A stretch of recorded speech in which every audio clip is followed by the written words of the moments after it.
Tapat, matatag at maaasahan balitang tama at totoo lamang dito sa Pilipinas Network. Magandang araw sa ating mga kababayan sa Pilipinas at sa buong mundo. Huwag kalimutang pusuan ang video, sumubaybay at pindutin ang patingaw upang lagi kayong updated sa balita. Simulan na natin. Isang madugong pagsalakay na naman ang yumanig sa hilagang silangang bahagi ng Ukraine matapos tamaan ng missile ng Russia ang isang mataong nayon sa rehiyon ng Kharkiv. Kinumpirma mismo ni Pangulong Volodymyr Zelensky na hindi bababa sa 10 katao ang agarang nasawi sa malagim na pag-ataking ito. Agad na nangako ang leader ng Ukraine ng isang matinding tugon laban sa puwersa ng Moscow dahil sa walang awang pag-ataking ito.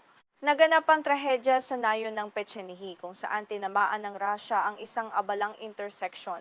Ayon sa ulat, ang lokasyong ito ay madalas dagsain ng mga mamamayan dahil naroon ang lokal na tanggapan ng koryo at ilang tindahan. Napapalibutan din ang lugar ng mga gusaling tirahan, kaya naman maraming residente ang direktang naapektuhan at nalagay sa matinding panganib ng maganap ang biglaang pagsabog. Sa kanyang pahayag sa social media platform na X, kinondena ni Pangulong Zelensky ang brutalidad ng insidente. Binigyang diin niya na walang ibang layunin ng pag-atake kundi ang maghasik ng takot sa mga inosenteng mamamayan. Tiyak na tutugon kami sa pag-ataking ito ng Russia ang matapang na pahayag ng Pangulo na nagpapahiwatig ng posibleng mas matinding tugon mula sa militar ng Ukraine sa mga susunod na araw upang ipagtanggol ang bansa. Bukod sa mga nasawi, iniulat din ng gobernador ng rehiyon na si Oleksiy Hubov na hindi bababa sa 18 katao ang nasugatan at kasalukuyang ginagamot sa mga ospital.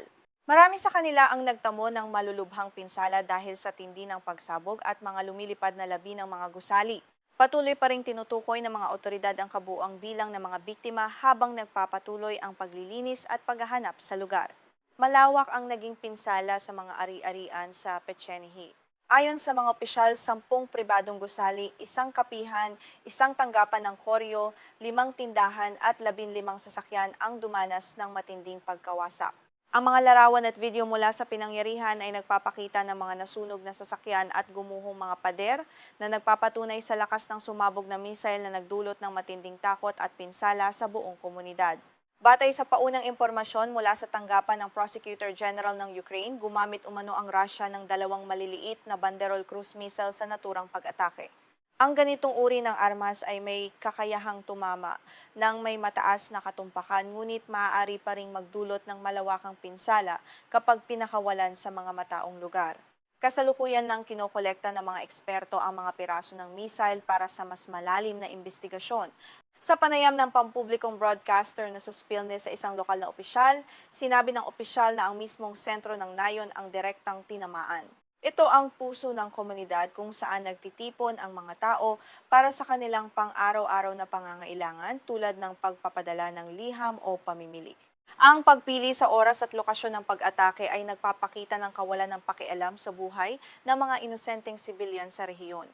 Ipinakita sa mga kuha ng Reuters ang nakapanlulumong sitwasyon sa Pechenihi pagkatapos ng pambobomba. Makikita sa video ang ilang bangkay na natatakpan ng tela at nakahandusay sa kalsada habang ang paligid ay nababalutan ng makapal na usok at mga labi ng mga nasunog na sasakyan. Ang mga eksenang ito ay nagdulot ng matinding lungkot at galit hindi lamang sa buong Ukraine kundi maging sa pandaigdigang komunidad.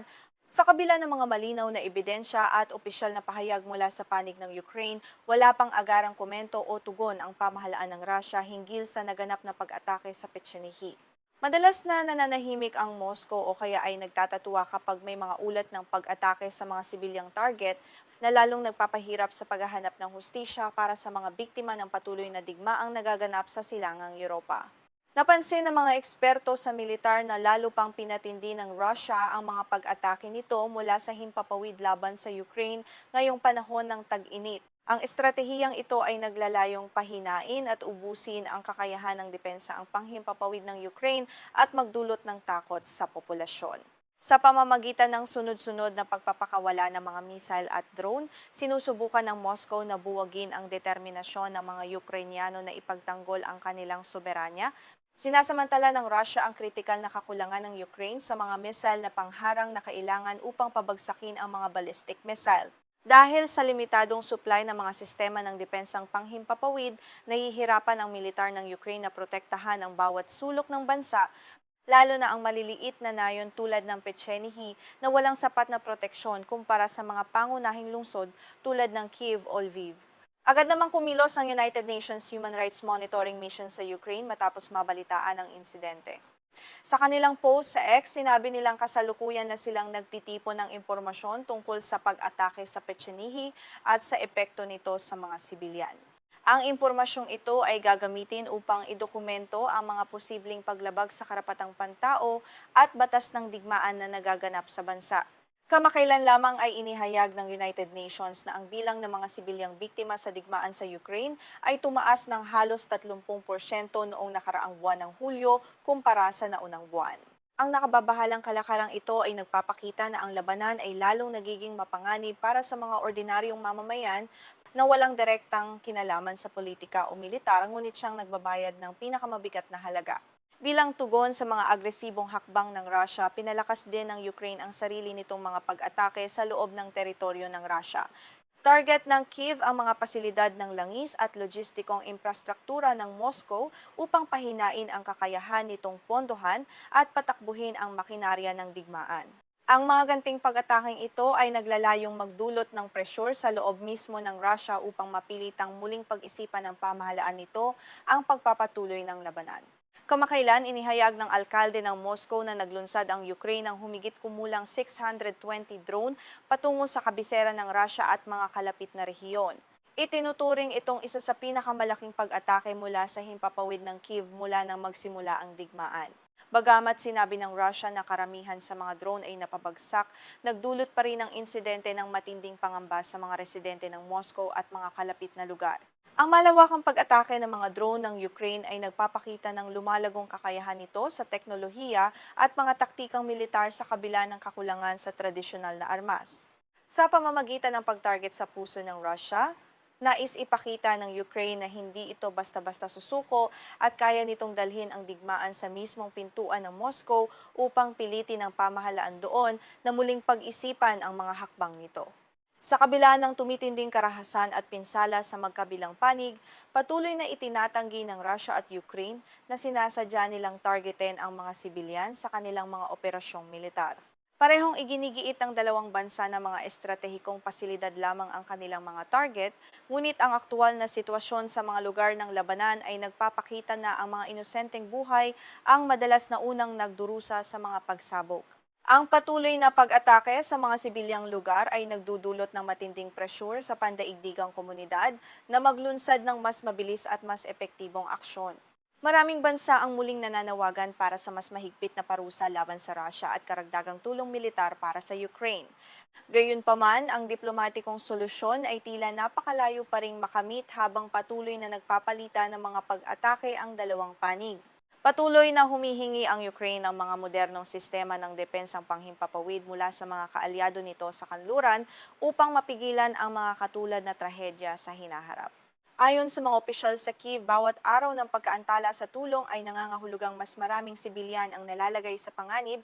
Ang trahedya sa Pechenihi ay isa na namang paalala sa mundo na ang digmaan ay patuloy na sumisira sa buhay at mga pangarap ng mga mamamayan. Sa pagtatapos ng balitang ito, nananatiling tensyonado ang sitwasyon sa Kharkiv at sa buong Ukraine habang naghahanda ang bansa sa posibleng tugon at sa mga susunod na pag-atake ng Russia. Patuloy naming babantayan ang mga pinakahuling kaganapan sa hidwaang ito upang maihatid sa inyo ang mahahalagang balita mula sa iba't ibang panig ng mundo. Isang napakainit na balita mula sa gitnang silangan ng ating tututukan ngayon dito sa ating programa. Binatikos ng Estados Unidos ang Israel dahil sa isinagawa nitong airstrike o pag-atake mula sa himpapawid laban sa isang base militar sa Syria. Ayon sa mga ulat, tahasang tinawag ng Amerika ang hakbang na ito bilang isang hindi kinakailangang pagpapalala ng sitwasyon sa rehiyon na maaring magdulot ng mas malaking kaguluhan. Ang matinding pahayag na ito ay nagmula mismo kay Tom Barrack, ang espesyal na kinatawan ng Estados Unidos para sa isyu ng Syria.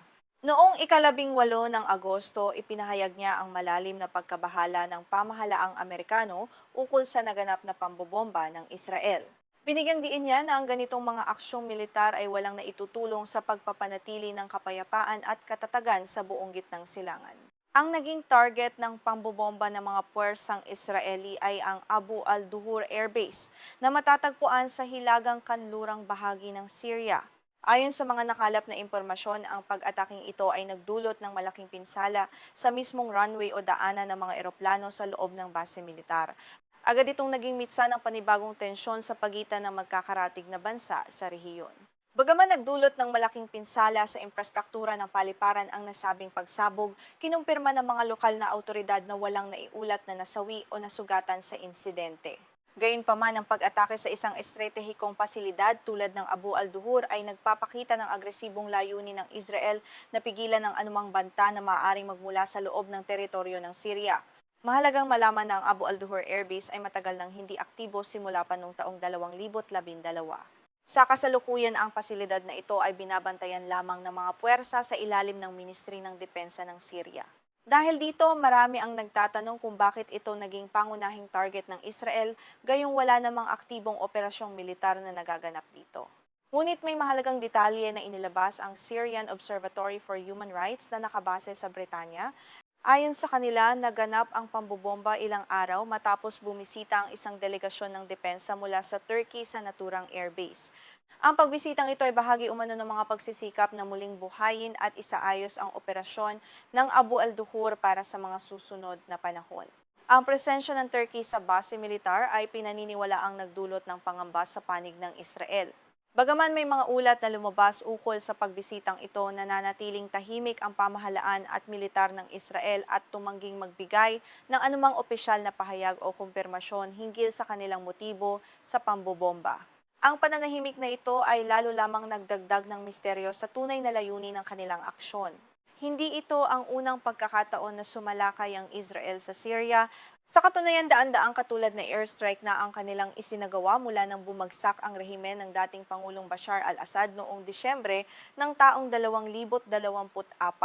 Ang mga pag-ataking ito ay bahagi ng mas malawak na kampanya ng Israel upang matiyak na hindi makakabangon ang mga puwersang kalaban sa kanilang hangganan. Sa kabila ng mga aksyong ito ng Israel, ipinagtanggol ng Estados Unidos ang kasalukuyang pamahalaan ng Syria. Ayon kay Tom Barak, ang administrasyon sa Syria ay hindi nagpapakita ng anumang agresibong saloobin o nagpapanatili ng mga proxy force na maaaring magbanta sa Israel. Sa katunayan, paulit-ulit na ipinahayag ng Syria ang pagnanais nitong bawasan ng tensyon at makipag-usap ng maayos sa kanilang kapitbahay. Naniniwala ang Estados Unidos na ang diplomasya at hindi ang dahas ng militar ang susi sa paglutas ng mga hidwaan sa rehiyon. Binigyang diin ni Barak na patuloy na makikipag-ugnayan ng Amerika sa iba't ibang panig upang isulong ang mapayapang resolusyon. Ang paggamit ng puwersang militar ay nagdudulot lamang ng kawalan ng katatagan na pumipinsala sa mga mamamayan ng parehong Israel at Syria. Ayon pa sa pahayag ng espesyal na kinatawan, ang isang pangmatagalang kasunduan upang mapayapa ang rehiyon ay makakamit lamang sa pamamagitan ng tuloy-tuloy na dialogo sa lahat ng bansa at stakeholder na kasangkot. Hinihimok ng Amerika ang lahat ng panig na magpigil at piliin ang makatuwirang talakayan kaysa sa paglulunsad ng mga karagdagang operasyong militar na maaari lamang magpalala sa sitwasyon. Sa kabilang banda, hayagang ipinahayag ng mga opisyal ng Israel na balak nilang panatilihin ang kanilang mga sundalo sa isang buffer zone sa timog ng Syria. Layunin ng Israel na magtatag ng isang mas malawak na demilitarized zone o lugar na walang puwersang militar upang magsilbing proteksyon laban sa anumang banta. Ang hakbang na ito ay patuloy na nagiging sanhi ng matinding alitan sa pagitan ng dalawang bansa. Mariing kinondena at tinuligsa ng pamahalaan ng Syria ang patuloy na pananatili ng mga sundalong Israeli sa kanilang teritoryo. Para sa pamahalaan ng Syria, ang pagtatatag ng buffer zone ay isang tahasang paglabag sa kanilang soberanya at integridad bilang isang malayang bansa. Ang isyong ito ay patuloy na nagpapataas ng tensyon sa hangganan habang ang bawat panig ay nagbabantay sa susunod na galaw ng isa't isa. Gayunpaman, sa kabila ng tila walang katapusang tensyon at palitan ng maaanghang na salita, may mga hindi inaasahang kaganapan sa likod ng entablado. Napag-alaman na ang Israel at Syria ay nagsagawa na ng ilang serye ng mga direktang negosasyon. Sa katunayan, nagkasundo pa nga ang dalawang bansa na magtatag ng isang mekanismo para sa pagbabahagi ng impormasyong paniktik o intelligence sharing upang maiwasan ang maling kalkulasyon. Ang ganitong uri ng ugnayan sa gitna ng tensyon ay nagpapakita ng komplikadong kalikasan ng politika sa gitnang silangan. Habang nagpapakita ng lakas ang Israel sa pamamagitan ng mga airstrike, mayroon pa ring bukas na linya ng komunikasyon upang maiwasan ang isang ganap na digmaan. Ngunit ang huling pag-atake sa Abu al-Duhur ay maaaring maglagay sa mga diplomatikong pagsisikap na ito sa isang matinding pagsubok. Ang lantarang pagbatikos ng Estados Unidos sa kaalyado nitong Israel ay nagpapakita rin ng lumalaking pagkakaiba sa pananaw ng dalawang magkakampi pagdating sa pamamahala sa sitwasyon sa Syria. Habang nais ng Amerika na bigyan ng pagkakataon ang bagong pamahalaan sa Syria na maging matatag pagkatapos ng pagbagsak ni Assad, nananatiling mapaghinala ang Israel sa anumang pagbabago sa kanilang hilagang hangganan. Maraming analista ang nagbabala na ang mga ganitong uri ng pag-atake ay maaaring mag-imbita ng pakikialam mula sa iba pang malalakas na bansa sa rehiyon tulad ng Iran o maging ng Russia na may sarili ring mga interes sa Syria. Ang pagpasok ng Turkey sa eksena sa pamamagitan ng pagbisita sa Abu al-Duhur Air Base ay isa lamang patunay na maraming bansa ang nag-aagawan sa impluensya sa bagong mukha ng Syria. Matapos ang makasaysayang pagbagsak ng rehime ni Bashar al-Assad noong nakaraang taon, ang Syria ay pumasok sa isang panahon ng matinding kawalan ng katiyakan. Ang bansa ay kasalukuyang muling bumabangon mula sa pinsala ng mahabang digmaang sibil at ang pagtatangkang isaayos ang mga infrastruktura tulad ng mga paliparan ay kritikal para sa kanilang pamahalaan upang maibalik ang normal na daloy ng buhay at komersyo. Ang papel ng Turkey sa muling pagtatayo ng mga pasilidad ng militar at sibil sa Syria ay tinitingnan ng marami bilang isang estratehikong hakbang upang mapalawak ang kanilang impluensya sa rehiyon. Ngunit para sa Israel ang anumang rehabilitasyon ng mga base militar malapit sa kanilang hangganan, lalo na kung may kinalaman ng ibang bansa ay itinuturing na isang direktang banta sa kanilang pambansang seguridad. Sa pagtatapos, nananatiling kritikal ang sitwasyon sa pagitan ng Israel at Syria habang patuloy na binabantayan ng buong mundo ang magiging reaksyon ng mga bansa sa babala ng Estados Unidos. Mapipigilan nga ba ng diplomasya ang higit pang karahasan o patuloy na gagamit ng lakas ang Israel upang protektahan ang kanilang mga interes? Yan ang ating patuloy na tututukan dito sa ating programa.